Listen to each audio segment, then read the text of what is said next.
আসসালামু আলাইকুম ভিউয়ার্স, আশা করি আপনারা সবাই ভালো আছেন। এসএমটি ইনামুল টেক্স চ্যানেলের পক্ষ থেকে আপনাদের সবাইকে স্বাগতম। আজকে আমি আপনাদেরকে আরেকটি গুরুত্বপূর্ণ ভিডিও দেখাতে চলেছি।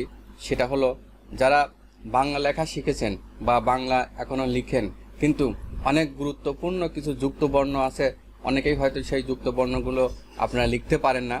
তো তাদের জন্যই এই ভিডিওটা হবে অত্যন্ত সহজ এবং দারুণ। তো কথা না বলে চলুন আমরা আমাদের টিউটোরিয়ালে চলে যাচ্ছি।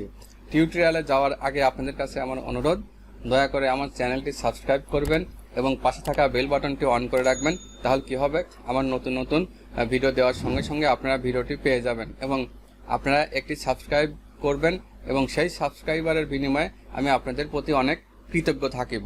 তো চলুন, কোন সেই যুক্ত বর্ণগুলো আমি আপনাদেরকে শিখাতে যাচ্ছি। আমি যে এখানে লিখে রেখেছি বিষয়গুলো, এই যে দেখুন, বাংলা লিখতে গেলে কিন্তু অত্যন্ত গুরুত্বপূর্ণ এই যুক্ত বর্ণগুলো সচরাচর ব্যবহার হয়ে থাকে এবং এই যুক্ত বর্ণগুলো কিন্তু আপনারা অনেকেই সহজে লিখতে পারবেন না। তো আপনারা যারা লিখতে পারেন না তাদের জন্যই আমি এই ভিডিওটি দেখাতে চলেছি। আমি লিখে রেখেছি, দেখুন, আমি একটু বিষয় আগে স্পষ্ট করে বলে দেই।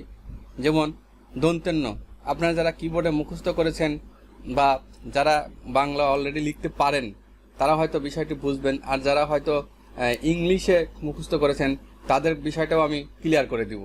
এখানে আমি লিখে রেখেছি যে কিন্তু, যেমন কিন্তু লিখতে গেলে যেমন দন্তের নয় তয় রস্যু, যেমন আমি লিখে রেখেছি, প্রথমে আপনারা কি করবেন, দন্তেন্য অক্ষর তুলবেন। দন্তেন্য কিবোর্ডে যেখানেই থাকুক সেখান থেকে প্রথমত আপনারা দন্তেন্যটা উঠাবেন, তারপরে দ্রুত করে দন্তেন্য তোলার সঙ্গে সঙ্গে হসন্ত তো চেনেন, হসন্ত থাকে হচ্ছে জি বাটনে, কিবোর্ডের জি বাটনে থাকে হসন্ত।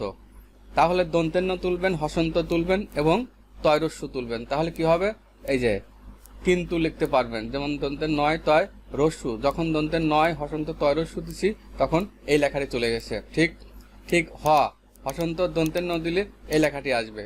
ক হসন্ত পেটকাটার মধ্যে স দিলে এই লেখাটি আসবে। হসন্ত কিন্তু জি বাটনে থাকে, এটা খেয়াল রাখবেন। ওকে, এরপরে ইঙ্গ হসন্ত বরিগির্জা দিলে এই লেখাটি আসবে। তারপরে বরিগির্জা হসন্ত ইঙ্গ দিলে এই লেখাটা আসবে। তারপরে ইঙ্গ হসন্ত চ লেখাটা তুললে এই লেখাটি আসবে। তারপরে হয় রস্যু কীভাবে লিখবেন, এই হয় রস্যুটা লেখার জন্য কি করবেন, লেখাই দ্রুত রস্যু দিবেন, মানে যদি একটু লেট করেন তাহলে কিন্তু হয় রস্যু পড়ে যাবে, এইরকম আসবে না। আর লেখে যদি দ্রুত আপনারা লেখেন তাহলে কিন্তু এরকম লেখাটি আসবে। তারপরে লেখে যখন রি, এই যে একটা আছে রি, এইরকম লেখে যখন এই রিটা দিবেন তখন এরকম চলে আসবে। যেমন এটা বাটনে, এটা হচ্ছে কিন্তু এ বাটনে থাকে, যারা ইংলিশে মুখস্থ করেছেন তারা বুঝে নেবেন এ বাটনে।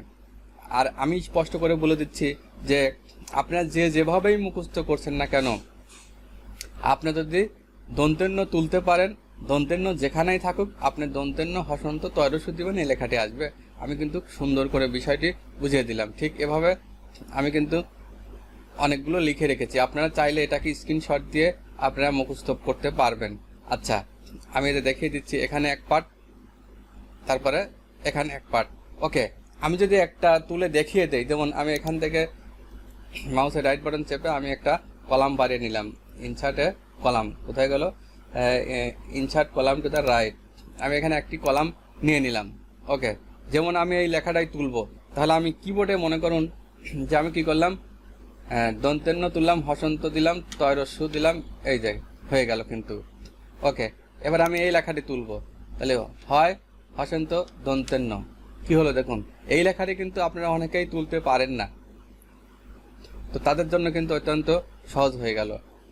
এই দেখুন, আমি যুক্ত খ তুলবো কিভাবে, ক দিলাম, হসন্ত দিলাম, পেট কাটার মধ্যে স দিলাম। এখন কথা হচ্ছে যে যারা আরেকটু বোঝেন নাই, যেমন কিবোর্ডের উপরেও কিন্তু লেখা থাকে, সেই লেখাটি চাপার জন্য কিন্তু আবার শিফট চাপতে হয়। আমি এই জন্য আপনাদেরকে বলেছি ক্লিয়ারলি যে যেমন আমি ক হসন্ত পেটকাটার মধ্যনস্যটা আপনার যেখানেই থাকুক, যেভাবে আপনারা সচরাচর উঠান সেভাবেই কিন্তু উঠাইতে হবে।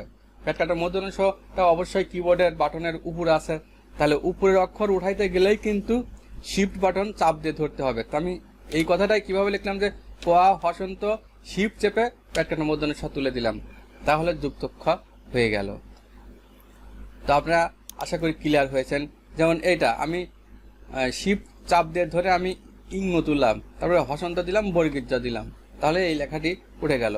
যেমন এই লেখাটি যে বর্গীর জ হসন্ত ইঙ্গ, তাহলে এই লেখাটি হয়ে গেল। এরপরে কি আছে দেখুন, আমি এরপরে শিফট ধরে ইঙ্গ দিলাম, হসন্ত দিলাম, চ দিলাম, ওকে। এরপরে আমি হয় রস্যু, যে হওয়া তুললাম, রস্যু দিলাম, তারপরে আমি এই লেখাটি তুলবো, তাহলে হওয়া দিলাম, রেপ দিলাম, বাস। তারপরে দেখুন এই যে রি, এই লেখাটি কিন্তু, এই লেখাটিও আপনারা হয়তো অনেকেই পারবেন না, যে রি আমি কি করব, হসন্ত রি, এই যে হসন্ত দিয়েই কিন্তু মানে জি বাটনে যে হসন্ত থাকে সেই হসন্তটা চাপ দিলাম, পরে এ বাটনে যে নিচের বাটনে যে এটা রি কাট থাকে সেটা আমি দিলাম। তারপর দেখুন এই যে এটা ওঠানোর জন্য কি করবেন, দন্তস্ব হসন্ত শিফট ধরে থ, লেখাটি কিন্তু উঠে গেল। এরপর আমি কি করব, দ হসন্ত ধ মানে বড় থ। এরপর আরেকটি দেখিয়ে দেই বিষয়টি, যেমন এই যে ভ, এরকম শিফট ধরে ভ, তারপরে আপনি জ ফেলা দেবেন, তাহলে ভ্রু হয়ে গেল। মানে সেটা হচ্ছে, আমি এখান থেকে দেখিয়ে দেই যে এটা হচ্ছে ভ, তারপরে এই এখানে উঠে যাচ্ছে এই যে এই চিহ্নটা, আমি এটাকে এই চিহ্নটা। তো আশা করি বিষয়গুলো আপনারা বুঝতে পারছেন। তো আজকের ভিডিও এই পর্যন্তই। আপনারা সবাই ভালো থাকবেন, আর কমেন্টের মাধ্যমে জানাবেন আপনারা কে কী শিখতে চান, আমি সেই ধরনের ভিডিও আপনাদেরকে বানিয়ে দেখিয়ে দেব। আল্লাহ হাফেজ।